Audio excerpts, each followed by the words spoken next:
Welcome. Today, we're exploring the human body's ultimate defense army, leukocytes, or as we all know them, white blood cells.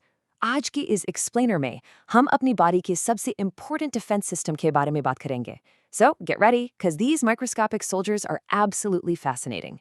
Okay, let's dive into this. White blood cells contrast sharply with the red blood cells we learned about previously. They're colorless and they have a completely irregular shape. यानी इनका कोई specific structure नहीं होता और ये colorless होते हैं. On the other hand, RBCs red and biconcave होते हैं. And another cool thing, white blood cells are actually quite a bit larger in size compared to those red blood cells. But here's a crazy fact for you. Even though they're larger, they are vastly outnumbered by red blood cells. An average normal adult has only about 7,000 white blood cells per cubic millimeter of blood. सिर्फ 7,000 cells per cubic millimeter. लेकिन ये 7,000 troops हमारी body को diseases से बचाने के लिए vital role play करते हैं. They're basically your personal heavy-duty bodyguards.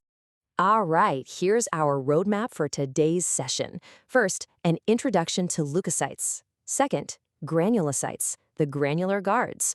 Third, agranulocytes, the clear defenders. Fourth, the aftermath, pus formation. And finally, our daily assessment quiz time. Let's get right to it.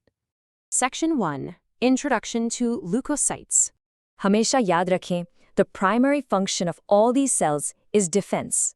Now, these white blood cells are actually formed in the red bone marrow, just like RBCs. ये बनते तो bone marrow में ही हैं, but they don't just stay there. Many of them travel to specialized training camps to mature. We're talking about organs like the lymph nodes, tonsils, thymus, and the spleen. यहाँ ये cells properly mature होते हैं ताकि future infections से expertly fight कर सकें. Section 2. Granulocytes, the granular guards. This brings us to our first major classification split. So the crucial point is that granulocytes are named based on the staining properties of their cytoplasm. Basically, they possess a granular cytoplasm. इनके cytoplasm में दानेदार granules होते हैं. Think of them like soldiers wearing highly textured camouflage gear. This group includes 3 specific types: neutrophils, eosinophils, and basophils. Let's see what each of these guards actually does. First up, neutrophils. These are your frontline infantry. Neutrophils destroy bacteria and clean up dead cells right at the infection sites. जब भी body में कोई bacteria attack करता है, तो ये neutrophils सबसे पहले वहां पहुंचते हैं. ये बिल्कुल army के उन first responders की तरह हैं, जो खतरा देखते ही direct action में आ जाते हैं. Next up are the eosinophils. Think of them as the specialized exterminators. अगर कोई बड़ा threat आ जाए, जैसे parasites, तो eosinophils को action के लिए call किया जाता है. They specialize in fighting parasites, and they're also the ones that cause allergic reactions when your body is overly sensitive to something. Finally, in the granulocytes category, we have basophils. Basophils act like the body's built-in alarm system. They release a very specific chemical called histamine to cause inflammation and produce allergic reactions. ये histamine body में inflammation यानी सूजन create करता है.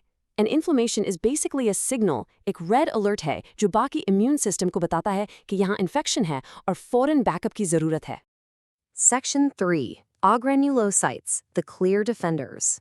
Moving on to the second main branch of our classification tree. Unlike the last group, agranulocytes have a completely clear cytoplasm. इनमें कोई granules नहीं होते. Because of this clear, uniform appearance, they get their unique name. This clear cytoplasm unit is divided into 2 elite divisions, monocytes and lymphocytes. Let's see how they operate. And this brilliantly illustrates our first division. Monocytes are amazing because they transform into these massive, tank-like cells called macrophages that actively engulf bacteria. ये macrophages, germs or dead cells को literally निगल लेते हैं, खा जाते हैं. It's a very direct, highly effective physical method of fighting off an infection. Then we have the lymphocytes. If macrophages are the tanks, lymphocytes are the high-level intelligence unit. They don't just eat the germs. Instead, they make antibodies against pathogens. Antibodies highly targeted chemical weapons होते हैं, जो सिर्फ specific germs को destroy करने के लिए design किए जाते हैं.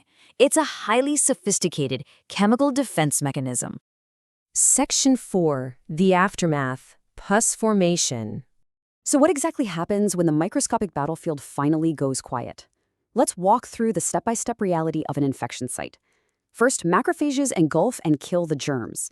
But in this intense microscopic battle, the macrophages themselves often die in the process. उसके बाद ये dead cells और मरे गए germs एक जगह जमा होना शुरू हो जाते हैं. This accumulation creates a white substance called pus, which you've probably seen at the site of a cut. So technically, pus unbrave macrophages का graveyard है, जिन्होंने आपकी body को protect करते हुए अपनी जान दे दी. Section 5, Daily Assessment Quiz Time. Let's lock in what we just learned. Let's see how much you remember. Question 1. What is the primary function of white blood cells? Is it A, defending the body, B, transporting oxygen, or C, clotting blood? Sochin Torta? Yes, exactly. The correct answer is A, defending the body against diseases. Question 2. Which group of white blood cells has granules in their cytoplasm? Is it A, granulocytes, B, agranulocytes, or C, erythrocytes? Think back to our soldiers wearing that textured camouflage. Unka naam hi unke granule se aata hai. That's right, the answer is A, granulocytes. Question 3. What substance is released by basophils to cause inflammation? A, histamine, B, hemoglobin, or C, fibrin? Remember that built-in alarm system we talked about? Wo red alert kaun sa chemical tha? Absolutely, the correct answer is A, histamine. Let's move to and see how this builds with a short question. How do lymphocytes and monocytes differ in their method of fighting germs? Simply put, monocytes transform into macrophages and literally eat or engulf the germs. वो उन्हें direct निगल लेते हैं. On the other hand, lymphocytes act kind of like snipers. They make antibodies to target and neutralize pathogens from a distance. Both are highly effective, just using entirely different strategies. Before we wrap up, I want to leave you with a really thought-provoking question. What determines the lifespan of a white blood cell? Well, it depends entirely on the body's needs. Unlike red blood cells, which have a strict, fixed 120-day cycle, a white blood cell's life is a dynamic sacrifice. जब तक body को ज़रूरत होती है, ये लड़ते हैं. Some might live for a few days, others might die quickly in the line of duty while fighting an infection. It really makes you marvel at the absolute dedication of your own immune system, doesn't it? Thank you so much for joining me for today's explainer. Keep learning and stay curious.